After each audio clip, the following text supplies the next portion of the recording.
हैं और आज छत्तीसगढ़ में हसदेव जंगल बचाओ के आंदोलन को समर्थन करने आए हैं, जो 10 साल से चल रहा है। काफी उत्साह भरा यहाँ पे माहौल है और बहुत बड़े निर्णायक मोड़ आने वाले हैं। इसी से संबंधित कुछ सवाल है। सर, आदिवासियों के ऊपर पूरे छत्तीसगढ़ में बहुतायत से इनके ऊपर अन्याय अत्याचार किया जा रहा है और भारत देश के जो छत्तीसगढ़ के जो तमाम आदिवासी हैं, राष्ट्रीय आदिवासी एकता परिषद के साथ में मिलके और आपके दिशा निर्देशन में 5वीं अनुसूची का इम्प्लीमेंटेशन में काम करना चाह रहे हैं। सर, इसके संदर्भ में आपसे थोड़ा सा जानकारी चाहिए। इसका लिखित प्रस्ताव अगर हमें हमारे पास भेज दिया जाए तो थोड़ा सा बैठे रहेंगे, समर्थन करेंगे, क्योंकि हम लोग व्यवस्थित करेंगे। चलाना होगा बताइए। इसके बाद जी।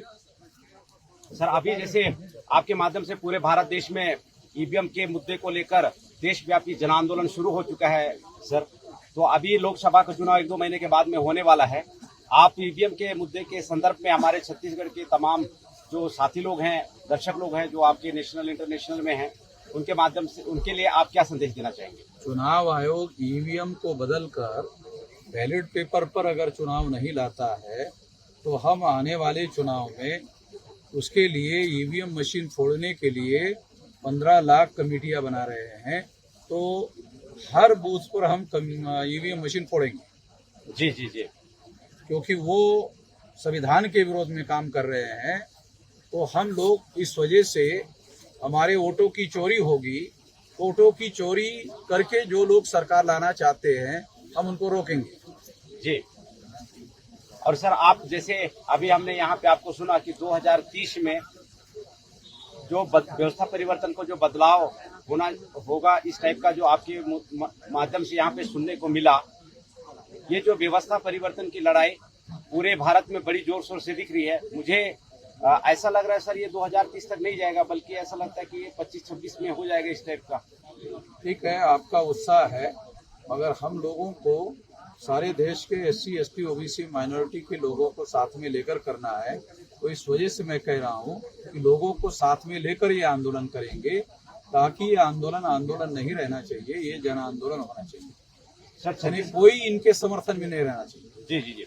सर, छत्तीसगढ़ में ये जो वर्तमान सरकार है, स्टेट की सरकार है और सेंट्रल की सरकार है, शिक्षा की दोहरी नीति लाके सर यहाँ के युवाओं को पूरी तरह से बर्बाद कर दे रहा है। जहाँ पे इन्होंने नियम बनाया है कि कक्षा 8वीं, 10वीं और 12वीं तक फ्री में पास करना है। और हम लोग आपके माध्यम से हमारे छत्तीसगढ़ के जो युवाओं को एक पाठ्यक्रम हो पाए, इसके संदर्भ में आपसे हम लोग सलाह लेना चाह रहे हैं। सिर्फ एक पाठ्यक्रम। अब ये पाठ्यक्रम की जो बात है, ये नेशनल एजुकेशन पॉलिसी के तहत जो ये लोग एजुकेशन पॉलिसी बना रहे हैं, उसका हम सारे देश भर में विरोध कर रहे हैं। उस विरोध में आप लोगों का प्रस्ताव क्या है वो हमारे पास भेजिए, तो उस बात को भी हम ऑल इंडिया में लागू करेंगे। सर, एक और सवाल है सर, आदिवासियों से संबंधित है। बहुत संख्या में छत्तीसगढ़ में आदिवासी निवास करते हैं और ये जो ब्राह्मणों की जो सरकार है, कांग्रेस और भाजपा, ये मिलके सर आदिवासियों को दारू पिला रही है और हम छत्तीसगढ़ में दारू बंद कराना चाहते हैं। इसके संदर्भ में सर आपका मार्गदर्शन चाहिए। दारूबंदी का आंदोलन चलाया जाना चाहिए, मगर दारूबंदी के लिए पहले हमारे आदिवासियों का समर्थन हासिल करना चाहिए। जी। क्योंकि हमारे जो आदिवासी लोग हैं गाँव में अपने घरों में ही वो दारू पैदा करते हैं जी। और वो घरों में दारू पैदा करके मार्केट में नहीं खरीदते, घरों में ही बनाते, घरों में ही पीते।